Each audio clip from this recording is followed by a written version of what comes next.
புலிகள் கூட ஐயா வந்து விளையாடி இருக்காரு.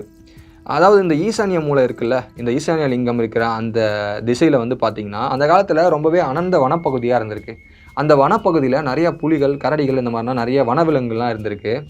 அந்த சமயத்தில இந்த புலிகள் ஐயா கூட விளையாடி இருக்கு. அது மட்டும் இல்ல, ஐயா வந்து தவம் இருக்கும்போது இந்த புலிகள் காவல் காத்திருக்கு. இத வந்து ஐயா வந்து அந்த புலிகள் கூட எப்படி விளையாடுவார்னா, "அண்ணாமலையாரே, அண்ணாமலை அரசே, உண்ணாமலை அம்மன் தாயே" அப்படின்னு சொல்லிட்டு அந்த புலிகள வருடி குடுப்பாராம். ஸோ அந்த அளவுக்கு புலிகளுக்கும் ஈசானிய ஞானதேசிகர் ஐயாவுக்கும் ரொம்பவே நெருக்கம் அதிகமாக இருந்திருக்கு. இப்படி புலிகளே காவல் காக்க ஒரு மகான் தவம் இருக்காருன்னு சொன்னால் யாருக்கு தான் பிரமிப்பாகவும் ஆச்சரியமாகவும் இருக்காது. இதனால எல்லா மக்களும் வந்து பார்த்தீங்கன்னா ஈசானிய ஞானதேசிகர் ஐயாவை பார்க்கவே படையெடுத்தாங்க. அதுக்கப்புறம் நிறைய மக்கள் கூட்டம் ஐயாவை நோக்கி வந்தது. ஐயா நிறைய வந்து மக்களுக்கு வந்து நிறைய நல்ல விஷயங்களை போதிச்சார்.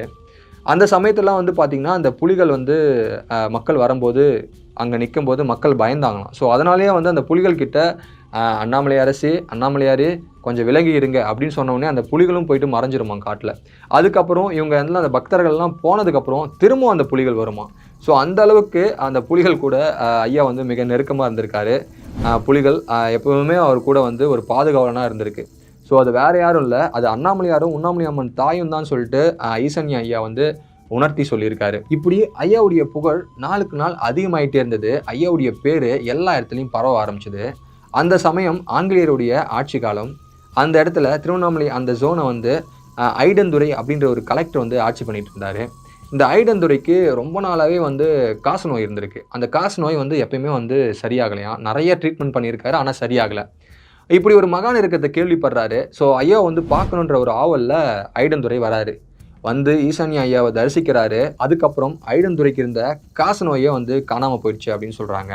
இதில் மகிழ்ச்சி அடைஞ்ச ஐடந்துரை என்ன பண்ணுறாரு, தாங்கிட்ட நிறைய நிலங்கள் இருக்குது, நிலப்புலங்கள் இருக்குது, உங்களுக்கு எவ்வளோ வேணும்னு சொல்லுங்கள், நான் தானமாக வந்து உங்களுக்கு எழுதி வைக்கிறேன் அப்படின்னு சொல்லிட்டு கேட்குறாரு.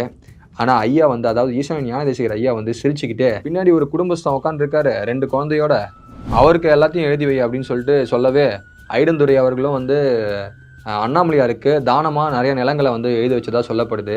அதுக்கப்புறம் பார்த்தீங்கன்னா ஐடந்துரைக்கும் ஈசானிய ஞானதேசிகர் ஐயாவுக்கும் இருந்த நெருக்கம் அதிகமாகி ஐடந்துரை வந்து பார்த்தீங்கன்னா ஈசானிய ஞானதேசிகர் ஐயாவை வந்து தாத்தானே கூப்பிட ஆரம்பிச்சிட்டாரு.